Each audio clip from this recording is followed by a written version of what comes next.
નમસ્કાર મિત્રો, સ્વાગત છે તમારું આપણી આ યુટ્યુબ ચેનલમાં જેનું નામ છે ગુજરાતી જીકેની જમાવટ.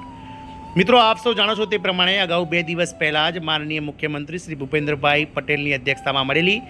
કેબિનેટ કક્ષાની રાજ્ય કક્ષાની બેઠકમાં રાજ્યમાં જે મધ્યાહન ભોજન કાર્યક્રમમાં કામ કરતા એટલે કે મિડ ડે મીલ કર્મચારીઓ એટલે કે મધ્યાહન ભોજન કર્મીઓના માનદ વેતનમાં 50% વધારો જાહેર કરવામાં આવ્યો હતો.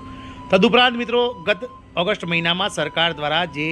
બાળકોને સવારનો નાસ્તો બંધ કરવામાં આવ્યો તો મધ્યાહન ભોજન સિવાયનો તેને પણ ચાલુ કરવાનો મહત્વનો નિર્ણય સરકાર દ્વારા લેવામાં આવ્યો છે. તો આજના વિડીયોમાં આપણે વિગતવાર ચર્ચા કરીએ કે મધ્યાહન ભોજન કર્મીઓના અલગ અલગ જે શ્રેણીઓ છે, અલગ અલગ કેટેગરી છે, તે પ્રમાણે તેમને હવે કેટલું માનદ વેતન નવું મળશે, કેટલો હતો પગાર અને કેટલું નવું માનદ વેતન મળશે. સાથે જ મિત્રો એ પણ જાણીએ કે સરકાર દ્વારા સરકારને કેટલી વાર્ષિક આના લીધે મિત્રો જે છે તે મિત્રો વધારાનો બોજ તેમના પર પડશે, તેને લઈ અને વિડીયોમાં વિગતવાર ચર્ચા કરીએ. તો વિડીયોના અંત સુધી તમે બન્યા રહો અને જો ચેનલમાં નવા હશો તો અમારી ચેનલને તમે લાઇક શેર સબસ્ક્રાઇબ કરી બાજુમાં રહેલું બેલ આઇકોન દબાવીને ઓલ નોટિફિકેશન ઓન કરો, જેથી કરીને ચેનલ પર મૂકવામાં આવતા વિવિધ ભરતીઓના નોટિફિકેશન, વિવિધ ભરતીઓના પરિણામ તેમજ આવા સરકારી કર્મચારી પેન્શનર્સ તેમજ આવા મધ્યાહન ભોજન યોજના કર્મચારીઓના પગારમાં જે વધારો થતો હોય છે તેના ન્યૂઝ તમને સરળતાથી અમારી ચેનલના પ્લેટફોર્મ પરથી ઉપલબ્ધ થઈ જાય. તો મિત્રો, ગત ઓગસ્ટ 2023માં સરકાર દ્વારા એક પરિપત્ર દ્વારા જાહેર કરવામાં આવ્યું હતું કે હવે રાજ્ય સરકારના જે પ્રાથમિક શાળામાં ભણતા બાળકો જે છે તેમને સવારનો નાસ્તો આપવામાં આવશે નહીં. પરંતુ મિત્રો, દિવ્ય ભાસ્કર જેવા જે છે તે મિત્રો એક આજના જમાનામાં જે સારા કામ કરી રહ્યા છે તેવા વર્તમાનપત્રોમાં આ અહેવાલ છપાયા બાદ અને વિવિધ ન્યુટ્રિશિયન તેમજ મિત્રો વિવિધ જે બાળ રોગોના નિષ્ણાત ડૉક્ટરો દ્વારા આ નિર્ણયને સરકારના વખોડી કાઢવામાં આવ્યો અને તેમણે કહ્યું હતું કે સવારનો નાસ્તો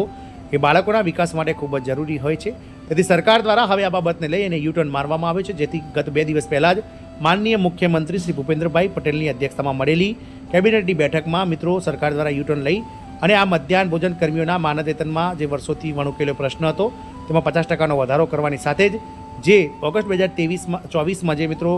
સવારનો નાસ્તો જે પ્રાથમિક શાળાના બાળકો માટે જે ધોરણ 1 થી 8ના બાળકો માટે બંધ કરવામાં આવ્યો હતો તે ફરીથી ચાલુ કરવાને લઈ અને અગત્યનો નિર્ણય લેવામાં આવ્યો હતો. રાજ્ય સરકારના કર્મચારી તરીકે મિત્રો આ કર્મચારી મધ્યાહન ભોજન કર્મચારીઓ કે જેઓ રાજ્યમાં આવેલી લગભગ મિત્રો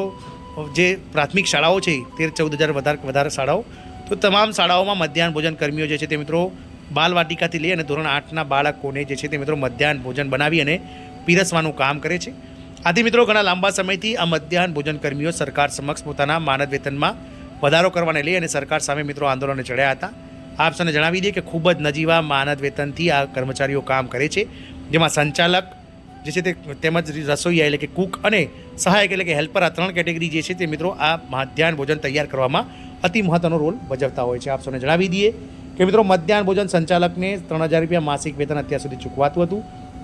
જ્યારે રસોઈયા કમ કુક જે બહેન હોય છે અથવા ભાઈ હોય છે તેમને 2500 રૂપિયા માનદ વેતન ચૂકવાતું હતું, જ્યારે હેલ્પર્સ કે જેઓ મિત્રો આ કામમાં હેલ્પ કરતા હતા તેમને મિત્રો સહાયકોને 1000 રૂપિયા પ્રતિ માસ માનદ વેતન ચૂકવવામાં આવતું હતું. આ તમામ કેટેગરીના કર્મચારીઓના માનદ વેતનમાં સરકાર દ્વારા 50%નો વધારો કરતા હવે સરકાર પર વાર્ષિક 617 કરોડ રૂપિયાનો વધારાનો ખર્ચ સરકાર પર પડશે. આ હેતુસર મટીરિયલ કોસ્ટ માટે 493 કરોડ રૂપિયા અને પૌષ્ટિક અલ્પાહાર તૈયાર કરવાની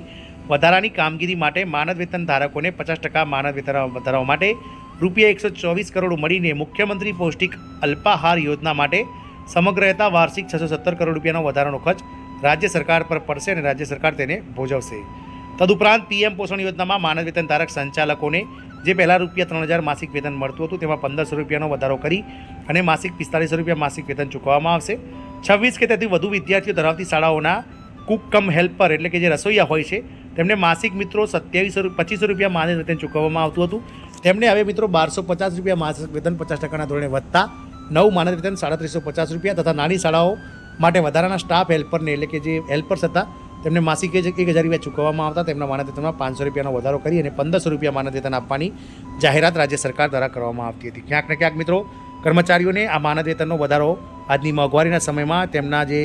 જીવન ધોરણને છે તે ઊંચું લાવવાની જે છે તે મિત્રો મદદ કરશે અને રાજ્ય સરકાર દ્વારા લેવામાં આવેલો આ નિર્ણય એ મિત્રો ઐતિહાસિક ગણી શકાય, કારણ કે ઘણા લાંબા સમયથી આ મધ્યાહન ભોજન જે તૈયાર કરે છે તે કર્મચારીઓ સરકાર સામે મિત્રો વિવિધ પત્ર લખી આંદોલનો કરી અને પોતાની માંગો મૂકી રહ્યા હતા અને સરકારે ક્યાંક ને ક્યાંક આમની રાવ સાંભળી હોય તેવું લાગી રહ્યું છે અને આ કર્મચારીનો પગાર વધાર્યો છે. મિત્રો જય હિન્દ, અસ્તુ.